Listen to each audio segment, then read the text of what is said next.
Olá, eu sou Antônio Amaral, da Faculdade da Água no Campo. Estamos no vídeo 81, em agosto de 2024. 4 meses sem chuva. Vamos mostrar então sobre aquela última propriedade que nós mostramos no vídeo 80, quando nós falamos de contabilidade de água. Porém, nós verificamos que foram muitas informações e isso às vezes dificulta para quem não é da área acompanhar com mais facilidade. Então nós dividimos esse assunto em dois tópicos. No vídeo 81 nós vamos falar sobre metodologia e no vídeo 82 nós vamos falar sobre o cálculo específico dentro da contabilidade de água. Bom, o que nós procuramos, todos nós que atuamos com revitalização de microbacias ou com programas de PSA, é uma adequação da propriedade rural com produção de água, de forma que essa propriedade possa produzir sustentavelmente. Então, é preciso que a gente faça esse passo a passo sempre. Então, o que esse passo a passo? Primeira coisa é nós entendermos a complexidade hidrológica desse local, dessa área, que seja pequena bacia, que seja propriedade rural. O que é essa complexidade hidrológica? É como que o comportamento da água ocorre nessa área. Então, quando a gente consegue visualizar uma pequena bacia como um todo, a gente já começa a interpretar de uma maneira um pouco mais fácil.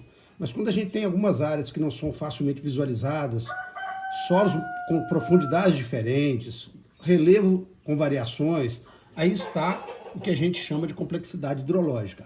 Então é preciso um estudo bem detalhado em relação a isso. Como é que a gente faz esse estudo?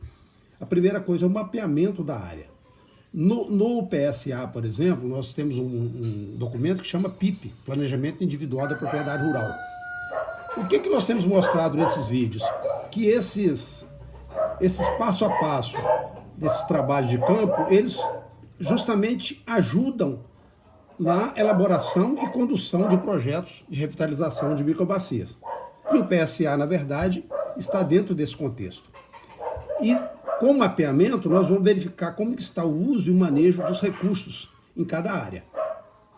Portanto, a nossa metodologia ela tem tratado de dois aspectos fundamentais. Ambientes, que são aqueles ambientes, a diferença de uma área para outra dentro da mesma propriedade rural ou da mesma pequena bacia, principalmente em relação a relevo e solos. E as glebas, que são as subdivisões desses ambientes, ou seja, o detalhamento desses ambientes em glebas mais homogêneas. Por exemplo, se a gente tem uma área com cultura, é uma gleba. Se a gente tem uma área com pastagem, é outra gleba. E assim a gente vai estratificando os ambientes em glebas.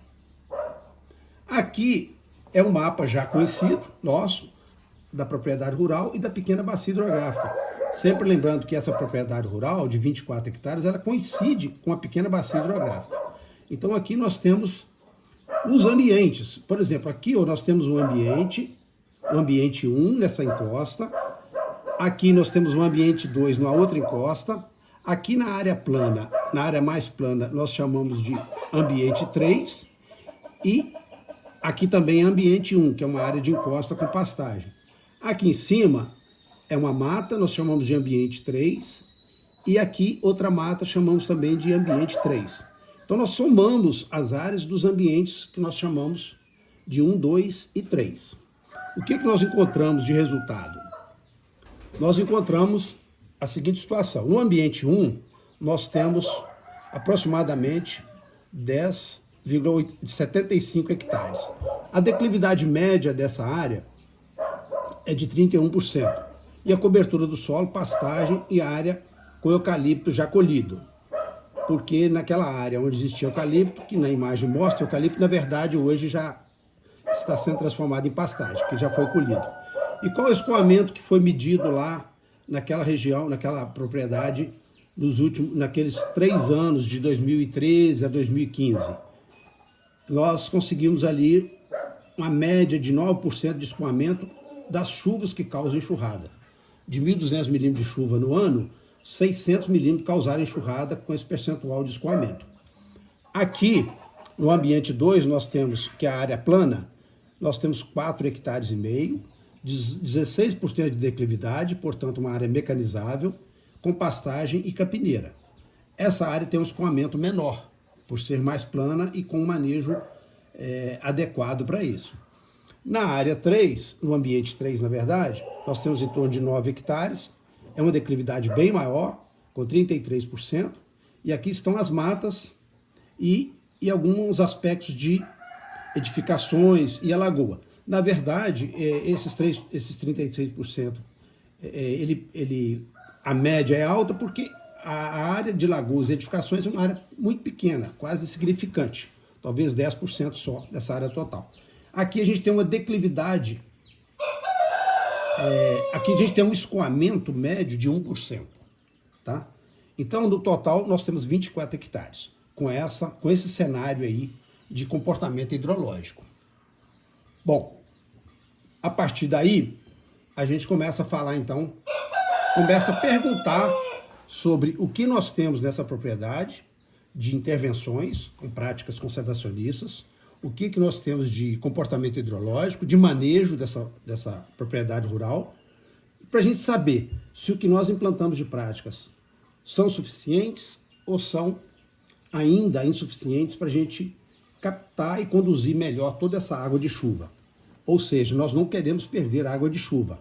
E aí nós veremos aí se nós temos ainda condição de aproveitar mais ainda a propriedade para coletar mais água. Vamos mostrar à frente.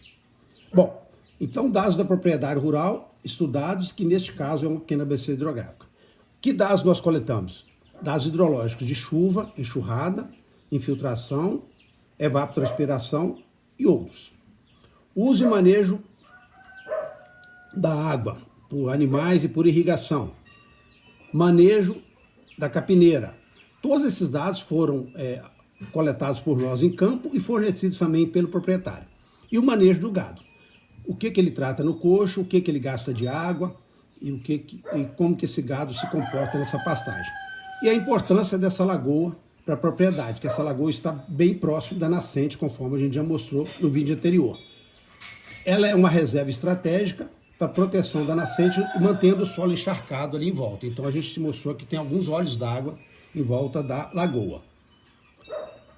Dando sequência na metodologia dos cálculos de oferta e consumo de água, nessa propriedade rural, então nós vamos fazer agora mostrar aqui agora o geral daquilo que nós estamos falando. Os ambientes, as glebas, os tipos de práticas implantadas, são as barraginhas, terraços, cercamento de matas, APPs, curvas de nível, reflorestamento, que formou um pequeno corredor, que na verdade não teve muito sucesso por motivos diversos, inclusive fogo, e a localização das práticas e funcionamento e os resultados.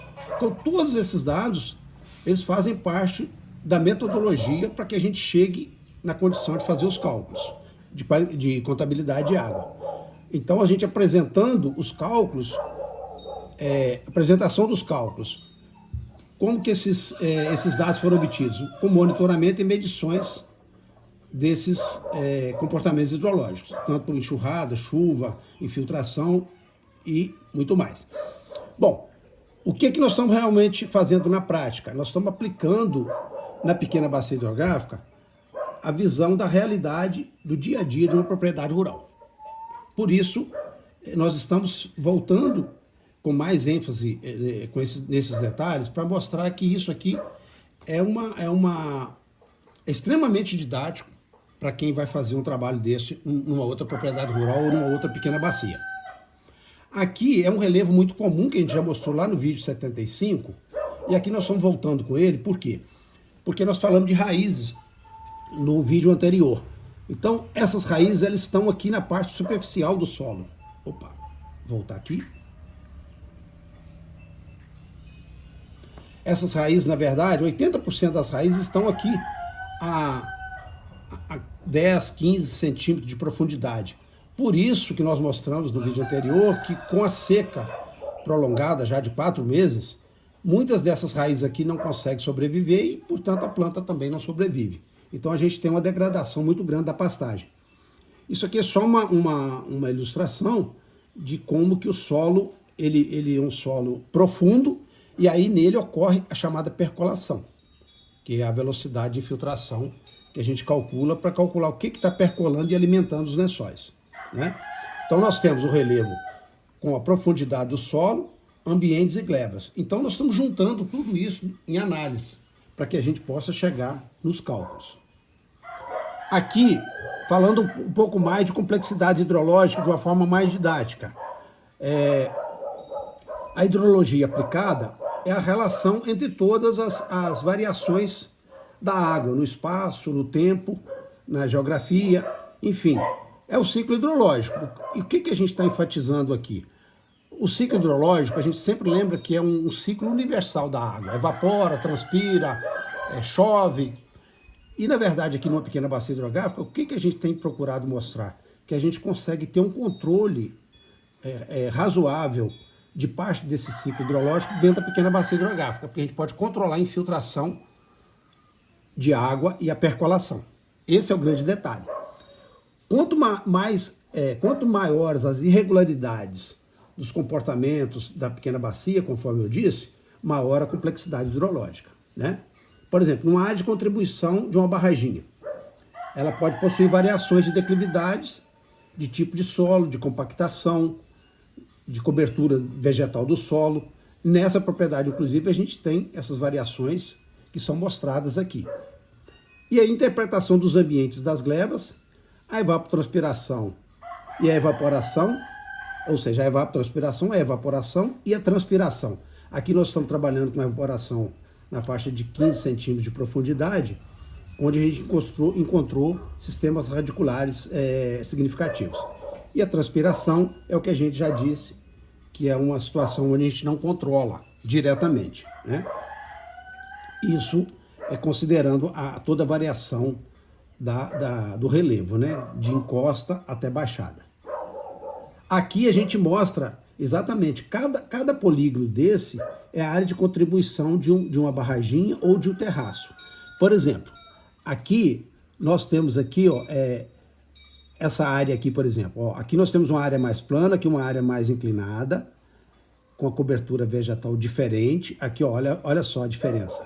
Então aqui nós temos contribuição para a mesma barraginha de glebas diferentes que têm resultados diferentes. Então, para a gente calcular isso, a gente fez um detalhamento a nível de campo, de uma maneira bem prática, onde isso é possível fazer para qualquer pequena bacia hidrográfica ou propriedade rural. Tá?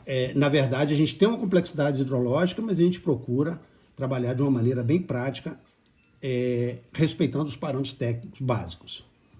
Então aqui a gente mostra essas variações. E a gente mostra aqui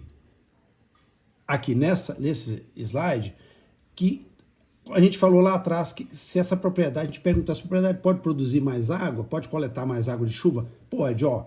Aqui nós temos uma área que não tem captação de água de chuva. Essa é uma encosta, né? Ela vem nessa declividade e aqui embaixo ela está descendo. Aqui ela está sendo captada por terraço, aqui por barraginha, mas nessa faixa aqui, ó, não está havendo captação com intervenções mecânicas nem vegetativas. Aqui nós mostramos no vídeo anterior, inclusive nós faremos uma correção no próximo vídeo em relação aos cálculos, porque quando a gente disse sobre irrigação, o produtor depois nos informou que ele deixou de irrigar aqui durante 1 mês e meio. Então, por isso, essa capineira dele está com um aspecto tão ruim. Então, ele gastou menos água do que ele tinha previsto. Por isso que aquela lagoa estava com um volume relativamente alto ainda, bom de água. E aqui uma outra visão da lagoa, né? Aqui já vendo a lagoa. E aqui uma área onde eu falei que era eucalipto, hoje é pastagem. Essa área também não tem práticas conservacionistas para captação de água. Então, nessa área também é uma área potencial de captação. Então, a gente pode captar mais água do que está captando nessa propriedade. Bom, então no vídeo 82, o que nós vamos mostrar? Nós vamos mostrar os dados das áreas com práticas conservacionistas, ou seja, das intervenções. Nós vamos mostrar a área de abrangência e funcionamento das práticas conservacionistas. Por exemplo, a barraginha B1, qual que é a área de contribuição dela? Qual que é a declividade? Qual que é o escoamento e quanto que ela está captando de água por ano? Tá? Dentro daqueles 600 milímetros que causam enxurrada. Vamos falar mostrar resultado do rebaixamento do nível da água na lagoa, nos 6 meses de estiagem. Lembrando que aí entra consumo para irrigação, para o gado e outros, evaporação, né, da lagoa. As formas de consumo dessa água, qual a forma e a quantidade, né? O que está consumindo com o gado, com a evaporação, com a irrigação, e essa oferta e a forma de oferta de água. Por que formas de oferta de água?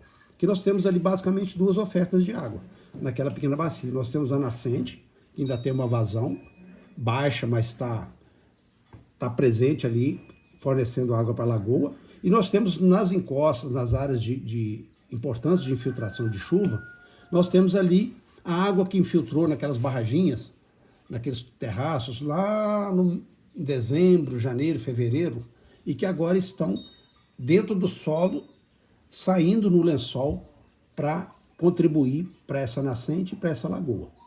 Tá? Então, aí sim nós vamos mostrar o cálculo de contabilidade de água baseado em tudo isso que nós estamos falando. Portanto, hoje nós acabamos de apresentar uma metodologia que não deixa nada a desejar para nós que estamos buscando aí revitalizar pequenas bacias, com variações entre uma e outras, por isso a gente fala da complexidade, né? E também como recompensar, como reconhecer, como remunerar esse produtor de água. Então, é importante que a gente consiga fazer trabalhos como esse em pequenas bacias hidrográficas, para que a gente possa utilizar esses parâmetros para as bacias e subbacias que estão interligadas a essa pequena bacia hidrográfica. Por exemplo, lá em Coimbra, na região de Viçosa, nós estamos no curso d'água que é o Turvo Sujo. Então, essa pequena bacia de cabeceira, ela tem essa representatividade para o córrego Turvo Sujo, que alimenta uma ETA de captação do município de Viçosa. Bom, nós encerramos, então, essa parte da metodologia. Queremos agradecer a todos que contribuíram aqui para esse vídeo, especialmente o professor Valente, a Daça e os outros que não aparecem como a Daça, mas vai aparecer, porque daqui a pouco nós vamos começar a mostrar os trabalhos do município de Ubá, onde a Daça acompanhou desde o início, e nós temos muita coisa a mostrar, por isso que nós estamos batendo muito nessa questão da metodologia, porque nós temos muita coisa com variações dentro do município, onde nós temos 150 propriedades trabalhadas no PSA, no município de Ubá, e nós teremos aí possivelmente umas 15 propriedades onde nós vamos poder fazer vídeos mostrando para a Faculdade da Água a metodologia utilizada ali, as intervenções, todos os cenários, os ambientes, as glebas, os resultados, né, as medições de vazões que nós estamos fazendo. Enfim, eu acho que baseado no que a gente mostrou hoje, a gente vai ter condição de trabalhar e aproveitar muito os próximos vídeos que nós mostraremos aqui durante esse final de ano e 2025, se Deus quiser. Muito obrigado a todos e até o próximo vídeo.